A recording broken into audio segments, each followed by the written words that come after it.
Welcome back. We're the Book Mavens. I'm Amanda, she's Rachel, and you're joining us for the final installment of our Temeraire series, where we read the 9th and final book, League of Dragons. So in League of Dragons, where we left off in the last book, Napoleon is basically on the retreat from Russia. The Russian campaign has gone very badly. He is retreating out of... Yeah. Winter. Never winter in Russia. You learned anything from The Princess Bride.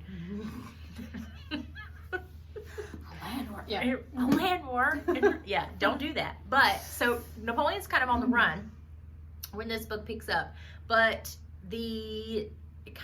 what brings Temeraire kind of back into the heart of the battle is Liane has started a rumor and has stolen the egg from China. So Ishkirka and Temeraire's egg, stole it. And she started this rumor that they were going to destroy it. Right? Which in dragon culture, eggs are precious, period.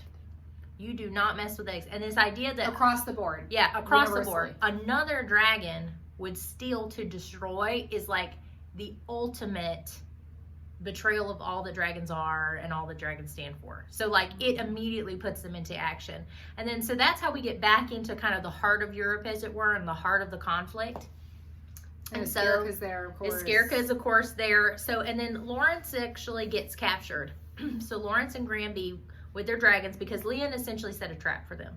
Mm-hmm. So the purpose of this trap, literally with like a dragon with a fake egg pouch and everything, like it was quite the to-do. It was intense. Yeah. So the purpose of this was basically to capture Lawrence and Granby and then parade them around, even though they're prisoners, at this giant conference that Napoleon is holding.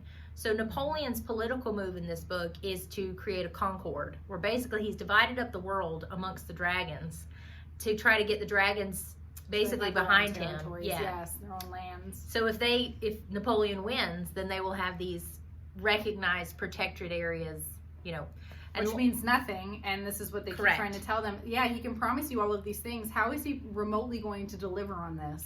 Yes. He hasn't won these lands. Exactly. And I think the big thing they're always questioning is what his long-term plans are to feed all of these dragons, because Napoleon has a field, like thousands and thousands of dragons. 4,000 dragon eggs that he has ready to go to be hatched of all these different varieties, all these new breeds. And I mean, you see it with the British, they're consistently having this issue of feeding the dragons. Mm-hmm. That's one of the reasons in the earlier book when they transported Lawrence to Australia, they sent dragon eggs, because during the plague they had gotten so many, they knew they couldn't support them, so they were like, well, let's go start a breed. They're actively seeking ways to seek them out. So of course they escape, and Temeraire with the other dragons comes up with a law, they basically get a bill passed through Parliament, a similar version, but one that's actually a little bit more realistic in terms of it guarantees, like the British dragon seats, it guarantees that certain areas, like they're going to leave certain areas alone, like they're not going to try to go back to Africa, that kind of thing. So now you have two competing political plans. Like protected areas. Exactly. It requires the Parliament to give dragons seats in Parliament. So like it's a little bit more realistic. And it really, so those become the two kind of competing philosophies, right? So Lawrence and Granby, of course, escape. And Lawrence is actually made an admiral. But how they escape? Oh, yeah. Is that big one. Well, so the egg is actually taken. The egg hatches right in the middle of when they're trying to make an escape. Which, if you remember, Ishkirka did the same thing. Yeah.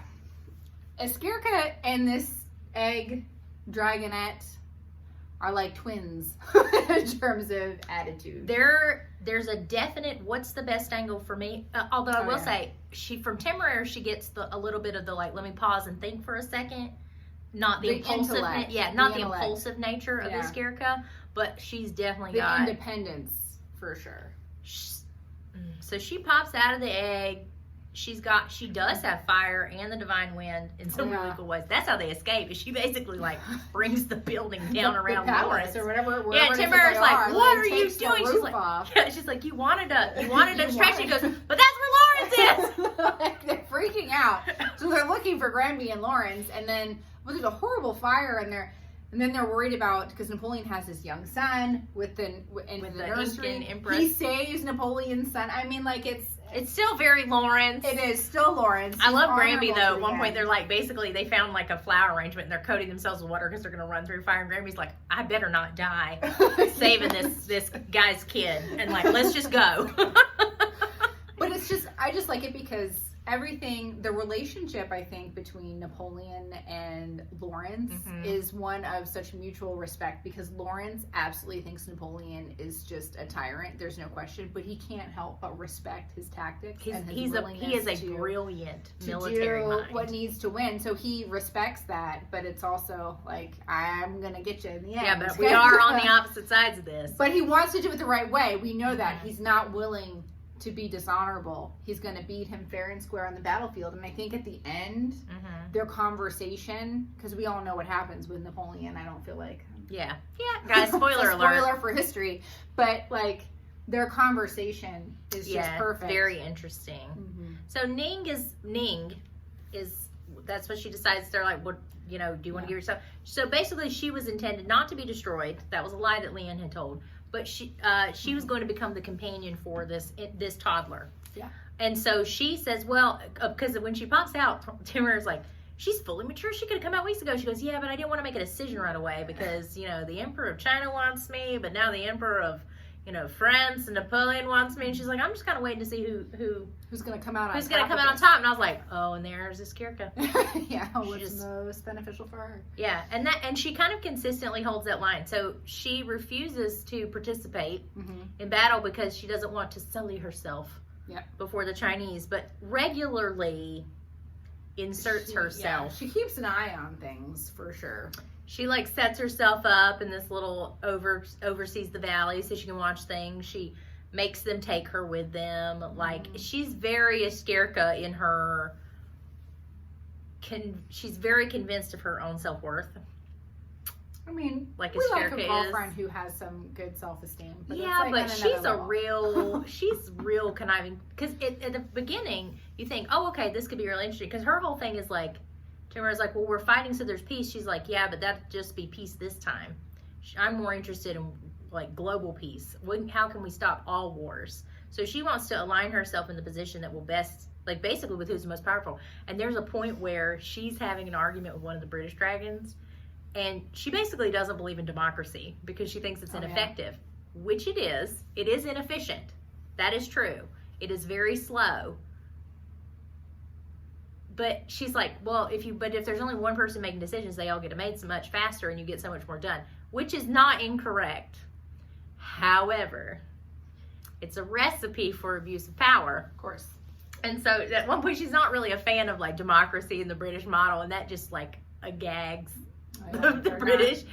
And so she's really just decided she's going to be an observer in all this. And a lot of times she talks like it's a foregone conclusion that they will lose, that Napoleon will win, and that really irks both Askerka and Temeraire, but really Temeraire especially. Well, I think everything about how Novik's written dragon culture is fascinating. Their attachment and need to make sure their eggs are secure is so vitally important. But as soon as they hatch out, they just don't care anymore. Yeah, because honestly, like she literally pops out of the egg, and they're like, okay, Lawrence and Granby, let's get it. Yeah, and like she's like, if you think we're leaving Granby now, you're nuts. Like, you know, it is really, you're right. It's really interesting. So Ning actually... It's immediate independence. Like, they're claimed or they go to school. Like in China, they go to school and then they choose their companion later. Like, it's very interesting.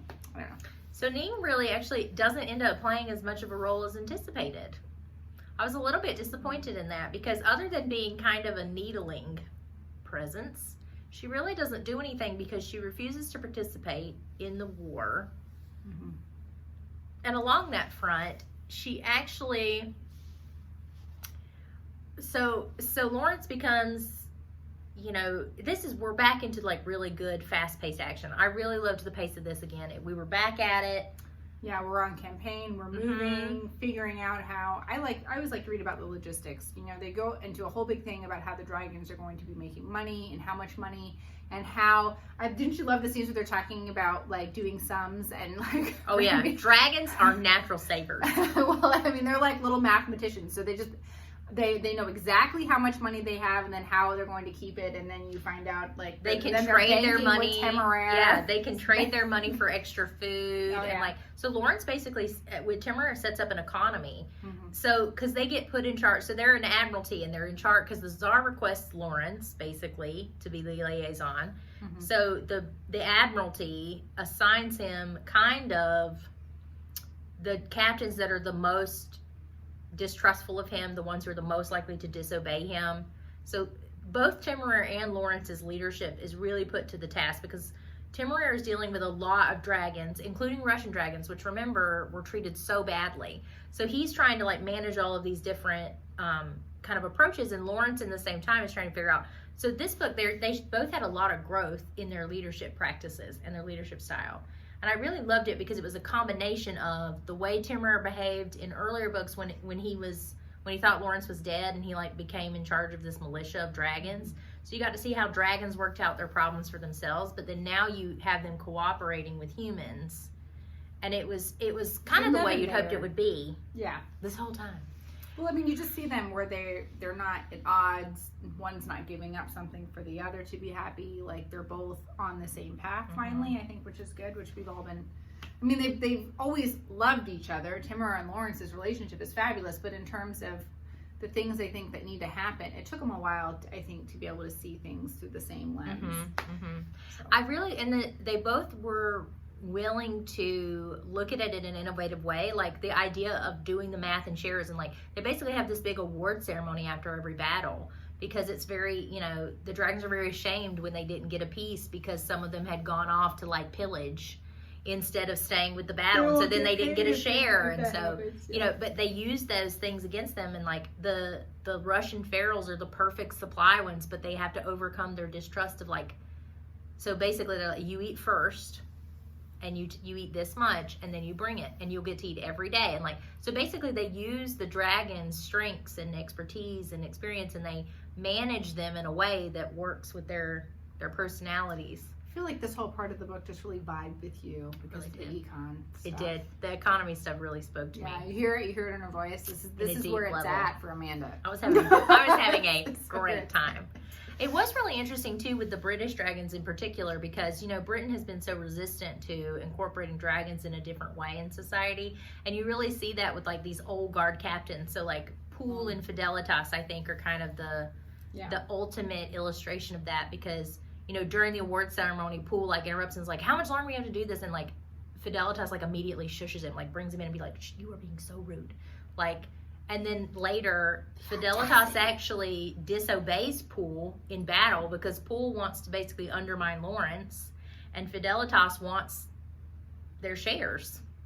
And so they're like, "I'm not going to do that. That's going to bring kind of shame on me as a dragon you're going to lower me amongst the other dragons." And so it brings this real conflict into play, and and it really heads itself up because Poole was about to mutiny at one point, and then Lawrence shows up and just very calmly says, "Temeraire, your bill passed, and I'm now the commander of the Allied dragon forces." Yeah. Take that. Lily just like pushes, like Poole has him by the throat, like with like about to kill him with a sword. Oh yeah, and then Lawrence is just totally nonplussed. He literally just pushes his arm away, and Temeraire is about ready to have a heart attack. But like Fidelitas sweeps in and carries Poole off real quick. So Temeraire doesn't kill him. Yeah. They don't like it. They don't take kindly to you threatening their captain. So yeah. So then we're in this heat of battle, and there's the final big battle, and Napoleon is vulnerable, and there's this opportunity to make this really bold strike. And I did find it really interesting because Ning is the one who like actually says it. She goes, "I was flying around and I see there are African dragons coming up on the rear. If you go for this, you could end this." And he makes her like give her word that what she's saying is true because she has been so cagey. But she sees it's over now. This is a clear defining win for them if they acknowledge, if they right. And play that. Yeah, but he does not trust her because she has been so standoffish. I just thought that was such an interesting moment. And the African dragons do come, and I actually think that the turning moment for the African dragons, it's about that. because remember they do not trust the British, as well you wouldn't. They don't trust the French either. But they don't trust the French either. And then during Lawrence and Granby's imprisonment, they actually were able to talk to the African contingent who they knew from before, from their adventures in Africa. And they told them about how Leanne had started this lie and set a trap for them. And that you can immediately tell, just universal. You do not, that whole you do not do that with the egg thing. And I actually think that's what pushes them over. Oh, I think it does too. These are not the people we need to be aligned with. This isn't the dragon. This is not. Because that's duplicitous. So everything about it is talking about getting all these lands and everything. If they're going to make up these kind of just horrendous rumors, then we can't trust them at all. But I also loved at the end of battle that Lawrence is like, well, could we talk about like maybe getting a Cape Town? He's like, no, you can stay out of Africa and leave us all alone. They're like, absolutely not. Just, which I loved. I loved that it doesn't really change. It doesn't really change anything. Just, I don't know. It's just such an interesting dynamic because. Well, they criticize. Yeah. The Brits. I mean, because it's not just Napoleon who's trying to take over other territories. The Brits do it, and they didn't care about any of the native people there. I mean, we know this. So we don't want any of you. Yeah, we don't want any of you here. You just leave us alone. Yeah. So I will say, Rachel and I kind of talked about. Should we talk about the Empress's betrayal first, or then Leanne? What do you want to talk about first? Well, why don't you just go ahead and talk about the Empress first. You can run through. Okay, so we're in the battle. And this is the final betrayal. The Incan dragons flee, basically leaving a hole, and Napoleon is captured. And it comes out pretty quickly that the Empress, the Incan Empress, has basically coordinated all this. She used a disgraced French general. Tell your ride. I don't remember. And she orchestrated that at the crucial moment, she just pulled the rug out from underneath him, and her dragons left him. And that's what made it able to be captured. And so when he comes, it is so interesting. You were talking about the relationship earlier with Lawrence, and Lawrence goes to see Napoleon, and they basically just talk through the strategy of the battle that they just fought as two military minds. And then the diplomats show up with Hammond, and Hammond was involved too, and Lawrence is so disgusted by that Hammond was kind of involved in manipulating this scenario that allowed him to be captured. And so the terms are basically that Napoleon will be banished to St. Helena. He will give up almost all the territory, but his son will remain on the throne. His son with the Empress as the regent, because remember, this is a toddler. So, and Napoleon agrees to it, but this whole she's also pregnant with another. Yeah, she also has I was just so blown away by it. There's just a lot of, what's the right word I'm looking for this? Just like tables turning constantly, and you would see that with it, especially you have to love it because Napoleon being this ultimate strategist, right? That somebody pulls the rug out from underneath him. Yeah. Is, just kind of poetic justice. But you can't really blame her. And even Lawrence, when he does talk to the Empress, it's kind of this she asks to see him. Respect, and she kind of terrifies him a little bit. He doesn't want to admit it, but he sees the strategy and why she did it, but it's so against his nature. Oh yeah, it was dishonorable. He doesn't like that. And it's so gosh, and that's where it leaves you. I will say we both kind of agreed the disappointed because we were so excited about the cover for this book, right? Because it looks like Leanne and there's going to be this big showdown. Nothing. There isn't. It really goes from like the moment that that they're losing to Temeraire is standing guard over Leanne. And there's no discussion. There's nothing. There's Temeraire no dialogue. Tries to be honorable, or of course, he doesn't want to rub her face in it. But it's also just. He kind of does.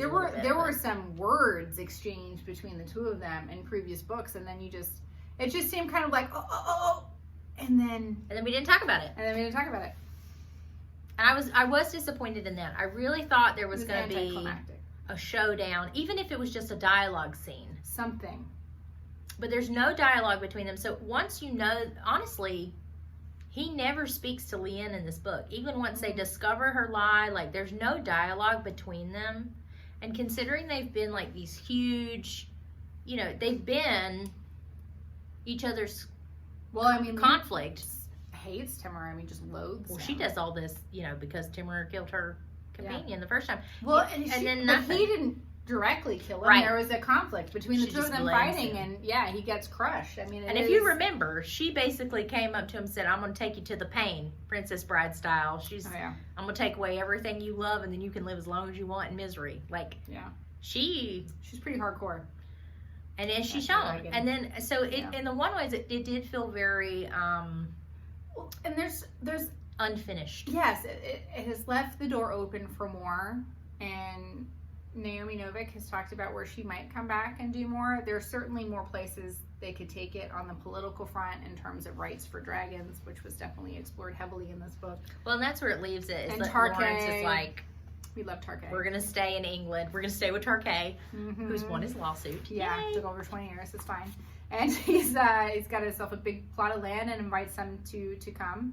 They mention Australia, but they're not ready. They're not ready for full-on retirement. Yeah. There's a great line at the end that Lawrence says, the greatest, how do you put it? Like, the greatest honor of service is being asked to keep serving. And as hard as that is, like, he kind of sighs internally that he's about to become a politician, him and Temeraire, but also acknowledges that that's what a life of service means to him. Because he's kind of a George Washington-y type figure. I feel like that's a lot of influence from his father, though, too. His father, remember, was an abolitionist fighting for the rights of others. And I think there's something about it because his father dies, and he finds out about that and realizes that his father never really approved of Lawrence's choices in life. I felt like a connection with that. Like, is this something maybe that his father would have been proud for him to have taken on this mantle to try and better the lives of somebody else? So, or dragons, but. So in terms of a book, I loved it. But we were back in the action. We were back in the personal growth. We were moving again. But how do you feel about it as the last book of the series? I mean, I don't know. I mean, I don't want another book 8. Like, I don't want to feel like I'm not going anywhere. If it's just like, I want to say like a gratuitous book, thinking, what was that horrible Sarah J. Maas book? Frost and Starlight. Like, people just wanted to see them happy. Like, I don't want that kind of novella. book. Yeah, the novella. Like, I don't want that. I want there to be something happening. But I don't know. It's open because historically there is. He does escape St. Helena. That's what brings us to the 100 Days War, which they totally open up here. We know and that's talk where he's about. being placed. They talk about that. Like, I feel like Leanne's going to get out or something, and they rescue him in some kind of way. But I don't know. On the one hand, I loved it as a book, but then as a conclusion to the series, it is finished and you can leave it here. But I also feel I'm left wanting more. I need there to be more with Leanne and Temeraire. Like I didn't feel satisfied with that conclusion. Temeraire at the end of this one is playing with children, like all of Lawrence's nieces and nephews, and another child, and is just loving it. And so, like, I want to see interactions with Temeraire and a little person, like for Lawrence to have a baby and for Temeraire to get super attached, because you see that they don't get attached to their own young, to get so attached, and then I don't know, maybe like. But I don't know. Lily didn't like the baby. She doesn't like Catherine's baby. No, but Temeraire really liked these children. He's playing with them. Good. I mean, I don't know. It would be interesting to see, like, does he really like them, or does he just treat it like I think he would. competition? But you have that. You need that baby. Well, Lily didn't like it because Lily's a long wing, and they only take females, and it's a boy. Oh, but also it made Catherine really ill. She didn't like that either. No, she didn't like Riley. It would be interesting. It would be an interesting dynamic. I feel the way I'm reading it and like the way I look at it, I don't think, and Temeraire I think even says it at one point, I don't think Temeraire will ever have another captain after Lawrence. We will never know. We'll never know. Yeah. But it feels like Temeraire is going to be much more independent post Lawrence. Like, they're both young enough that he doesn't really think about it too much. Well, Lawrence is in his 40s. Yeah, but Temeraire's Temeraire's like not even 10 or, he's young. No, I know, and they live for a couple hundred years at least, but like, well, I mean, you could say it on positive, they left on a high note. Like, they're going on, they're reinstated, they're even higher position now that he's an admiral. you know, that they've reclaimed their honor. And so it ends on a positive note, ends on a high note. They're moving on to bigger and better things. And maybe that's it. You can imagine. Outback, and that's you can imagine whatever you want. Okay. It's just open-ended. So that's the series, folks. Yep. Yeah. We're done. All 9 books. Woo. Let us know what you thought. If you made it through this series, we definitely have some people who watch, who have been reading along with us or have caught up to where we are. When you get there, please let us know what you thought of these books overall. I love them. This know. might become one of my favorite series. I'm already planning to gift it to several people for the holidays. Hope they don't watch this. But I enjoyed it. It was a really good series. Overall, it was very good. I'm so impressed with Naomi Novik's ability to write. Her attention to detail, to historical fact, and tying it in with an entire fantastical storyline. That's so impressive. The character development, the relationship building, it's there. It still felt true and realistic, even though obviously, I was describing to my dad yesterday when we were driving somewhere, and I was like, it's the Napoleonic Wars, but with dragons, and he just laughed because he can't see it. But it's just, you just want it to have been real. Yeah. But it was, what a delight. Everybody loves a good dragon book. Yeah, what a delight. For sure. Well, next time we'll be doing our traditional wrap-up ranking videos where we talk about our favorites, our least favorites of the overall series and a project. Mm-hmm. They're usually our favorite videos when we get to see what the other person thinks, because I've been sitting on mine to see if they match Rachel's. Don't forget. We'll see. Yeah, don't forget to like and subscribe, and we'll see you next time. Bye.